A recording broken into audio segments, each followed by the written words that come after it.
Hello IIT aspirants, welcome to math book. मैं आपका teacher Nitin और आज इस वीडियो में हम डिस्कस करेंगे पीएनसी की डीपीपी नंबर 3 के solution. So without further ado let's get started. चलिए भाई, इवेंट ए अपन बोल देते हैं start with vowel, event B अपन ने बोल दिया end with vowel, and what we want is either A और B, मतलब this is what we have to find.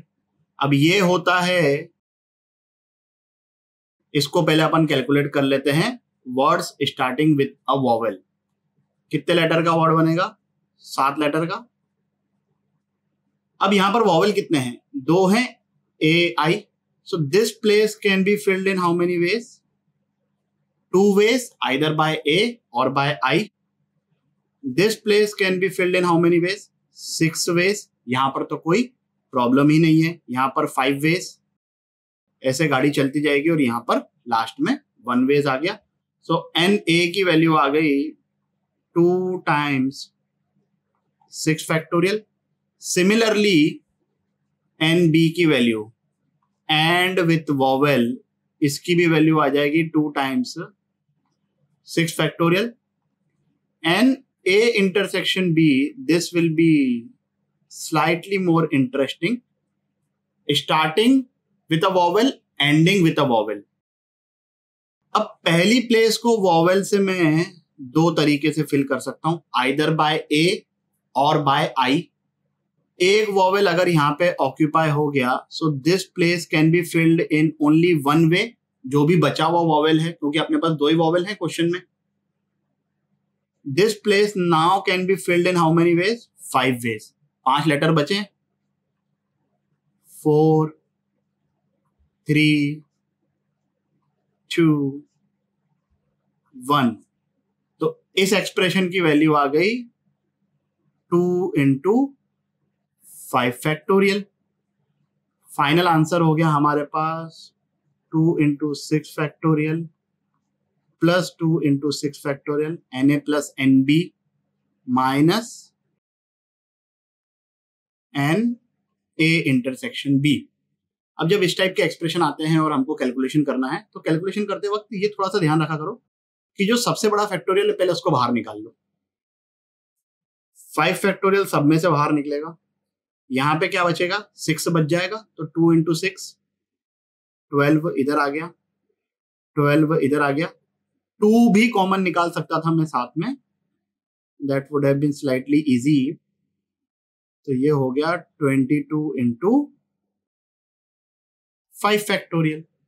Clear? अब इसके आगे सिंप्लीफाई करना है तो कर लो। 5 फैक्टोरियल 120। चलिए फिर आगे बढ़ते हैं। इवेंट ए में बोल देता हूं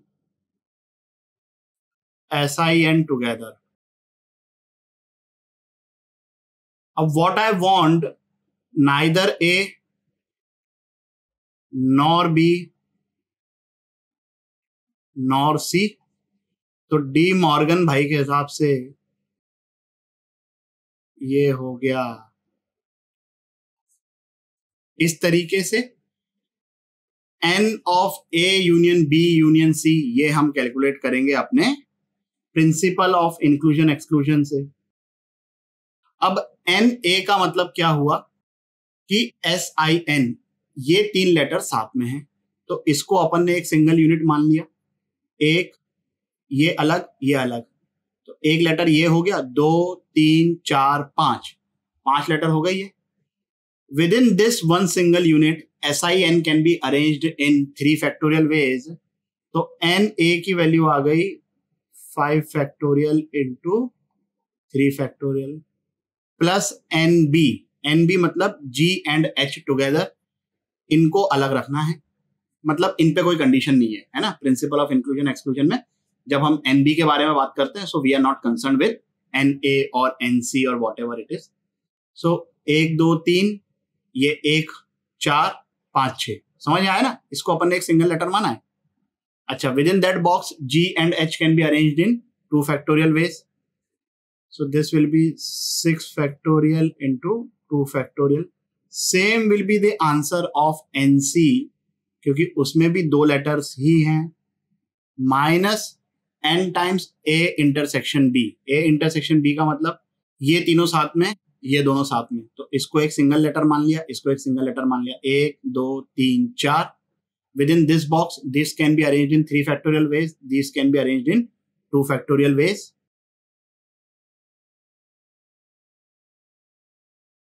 ये सेम आंसर आएगा एन ए इंटरसेक्शन सी का। भाई जहां पर सिमेट्री है ना, तो आंसर ऑब्वियसली सेम आएगा, माइनस बी इंटरसेक्शन सी। इसको एक सिंगल लेटर मान लिया, इसको एक सिंगल लेटर मान लिया, 1 2 3 4 5। So this will be 5 factorial into 2 factorial 2 factorial plus n a intersection b intersection c। इसको एक सिंगल यूनिट माना, इसको एक सिंगल यूनिट माना, इसको एक सिंगल यूनिट माना, तो टोटल हो गए 3 फैक्टोरियल। sin वो आपस में 3 फैक्टोरियल तरीके से अरेंज होंगे, gh 2 फैक्टोरियल तरीके से, am 2 फैक्टोरियल तरीके से। ये आया n of a union b union c का आंसर। हमें चाहिए n a union b union c whole का कॉम्प्लीमेंट, मतलब टोटल में से इसको माइनस करना है। टोटल कितना है? Without any condition arrangement of these 7 letters, that is total minus this expression. अब जब इस एक्सप्रेशन को लिखोगे तो ये देखने में इतना बड़ा सा एक्सप्रेशन है, इसको सिंप्लीफाई करने के लिए पहले तो छोटे छोटे इंटरवल को अगर सिंप्लीफाई कर सकते हो तो करो, और फिर जो सबसे बड़ा फैक्टोरियल कॉमन निकल रहा है उसको कॉमन बाहर निकालो। तो एक ये क्वेश्चन मैं करके बताता हूं, बाकी आगे वाले क्वेश्चन आप लोग खुद प्रैक्टिस करना।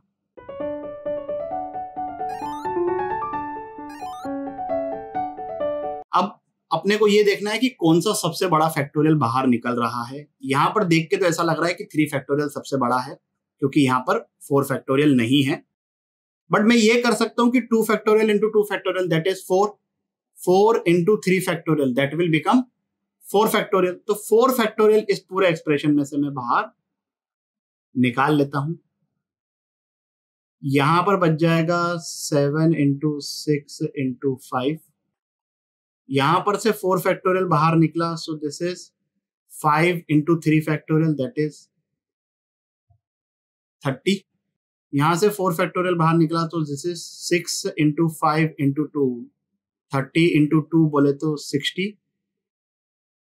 ये भी सेम 60। यहां पर 6 इंटू 2 12, यहां पर भी 12, यहां पर 5 इंटू 4 20, और यहां पर सिर्फ 3 फैक्टोरियल बच गया। तो यहां पर ये अंदर वाला ऑन सिंप्लीफिकेशन विल बिकम 98 और बाहर है 4 फैक्टोरियल। समझ में आया? ये इतना जो लेंदी सा एक्सप्रेशन दिख रहा था उसको कैसे सिंप्लीफाई करना है। अब ये तो डिपेंड करता है कि आपके पास जो आंसर्स हैं या जो ऑप्शंस है क्वेश्चन में वो किस प्रकार के हैं। ठीक है, चलिए फिर आगे बढ़ते हैं। पढ़ के बहुत ही इंटरेस्टिंग क्वेश्चन लगता है, ये है भी इंटरेस्टिंग, नाम भी पिक्चरों के बहुत ही इंटरेस्टिंग है। अभी जो हेरा फेरी और फिर हेरा फेरी वाला सेट है, इसको मैं अल्फा बोल देता हूँ। धमाल टोटल धमाल वाले सेट को मैं बीटा बोल देता हूँ। गोलमाल गोलमाल रिटर्न्स वाले सेट को मैं गामा बोल देता हूँ। और अंदाज अपना अपना ये कैपिटल ए, इसको हसीना मान जाएगी को capital B. So what I want is, ये जो अल्फा में जो 2 मूवीज हैं they should not be together. यहां पर लेट से अल्फा जो इवेंट है वो है both the movies together. So what I want is neither alpha nor beta nor gamma. और डी मॉर्गन भाई के हिसाब से चलिए अब अपन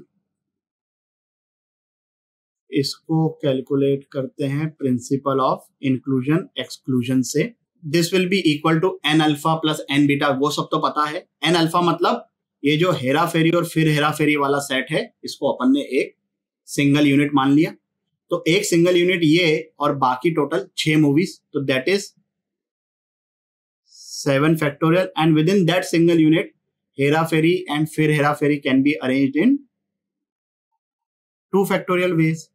यही आंसर एन बीटा का भी आएगा, एन गामा का भी आएगा। तो मैं इसको 3 से मल्टीप्लाई कर देता हूं, minus n times alpha intersection beta, मतलब हेरा फेरी फिर हेरा फेरी धमाल टोटल धमाल, इनके एक एक सिंगल यूनिट मान लिए, एक यूनिट अल्फा एक यूनिट बीटा, और ये बच गई कितनी मूवीज? 4। तो टोटल कितने हो गए? 6 सेट। 6 सेट को अरेंज करने का तरीका 6 factorial. Within that alpha Hera Pheri फिर Hera Pheri can be arranged in 2 factorial ways, Dhamaal total Dhamaal can be arranged in 2 factorial ways. और यही same answer n beta intersection gamma, gamma intersection alpha का भी आएगा।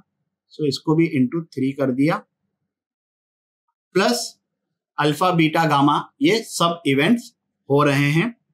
तो ये 3 और ये 2, ये टोटल बन गए 5 सेट। विद इन अल्फा वाले बॉक्स दोनों अरेंज हो जाएंगे, विद इन बीटा वाले बॉक्स दोनों अरेंज हो जाएंगे, विद इन गामा वाले बॉक्स दोनों अरेंज हो जाएंगे। मुझे कैलकुलेट करना है ये, मतलब टोटल में से इसको माइनस करना है। टोटल यहाँ पर क्या होगा? Without any condition the number of ways of watching these 8 movies, so that will be 8 factorial. 8 factorial में से इसको सब्ट्रैक्ट करो, और फिर से सिंप्लीफाई करने का तरीका यह है कि जो सबसे बड़ा फैक्टोरियल है, इस केस में क्लियरली आप लोगों को दिख जाएगा कि 5 फैक्टोरियल सबसे बड़ा है, उसको कॉमन बाहर निकाल लो। और बात का सिंप्लीफिकेशन तो बहुत ही सिंपल होता है, मल्टीप्लीकेशन एडिशन होता है। Clear with this? चलिए फिर आगे बढ़ते हैं बक्से वाले क्वेश्चन की तरफ। 4 रो हैं हमारे पास। R1 का मतलब हो गया रो 1 एम्प्टी, वैसे ही R2 का मतलब, R3 का मतलब, R4 का मतलब। हमें कोई सा भी रो एम्प्टी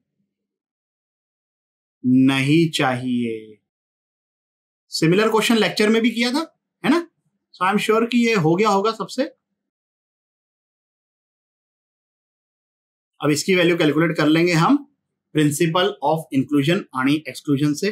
पहले आ जाएगा NR1। NR1 मतलब फर्स्ट रो एम्प्टी। अब टोटल ये बक्से कितने हैं? 13, और लेटर्स कितने हैं अपने पास? 9। तो अगर मैंने ये शुरू के 2 बक्सों को खाली रख दिया, मतलब फर्स्ट रो को खाली रख दिया, तो मेरे पास कितने बक्से बच गए? 11। 11 में से कोई से भी 9 बक्सों को सिलेक्ट करो इंटू 9 फैक्टोरियल। ये 9 फैक्टोरियल सब में आएगा, तो इसलिए अपन फाइनली बाद में आंसर में लिख लेंगे। प्लस NR2, NR2 की भी वैल्यू सेम ही आएगी, प्लस NR3। तो ये जब 4 हट गए तो अपने पास बक्से कितने बच गए? 9 बक्से बच गए। 9 में से 9 सिलेक्ट करने का तरीका 9C9 प्लस NR4। अगर मैंने 4th वाले रो को एम्प्टी रखा तो मेरे पास बक्से बचेंगे 8 और लेटर्स हैं 9। आंसर इसका हो जाएगा 0 minus NR1 intersection R2। First row और सेकंड रो को अगर मैं एम्प्टी रखता हूं तो बक्से कितने बच रहे हैं? 9। लेटर भी कितने हैं? 9। So that will be 9C9। इसके आगे जितनी भी टर्म्स है ना, उन सब की वैल्यू 0 आ जाएगी, because they won't be even capable enough to hold the 9 letters. कोई से भी 2 को अब तुम खाली रखोगे, जैसे तुमने रो 1 और रो 3 को खाली रखा, तो तुम्हारे पास बक्से कितने बच गए? 7। 7 बक्सों में 9 लेटर्स तो आ ही नहीं सकते। तो इस एक्सप्रेशन का वैल्यू हो गया, और हमें जो चाहिए इसका कॉम्प्लीमेंट मतलब टोटल। टोटल मतलब कितना? 13 बक्से हैं विदाउट एनी कंडीशन। तो फाइनल आंसर हमारे पास हो जाएगा 13C9 minus the things we don't want into 9 factorial. ये क्यों? क्योंकि 9 बक्सों में 9 डिफरेंट लेटर्स को अरेंज करने का तरीका 9 फैक्टोरियल होगा।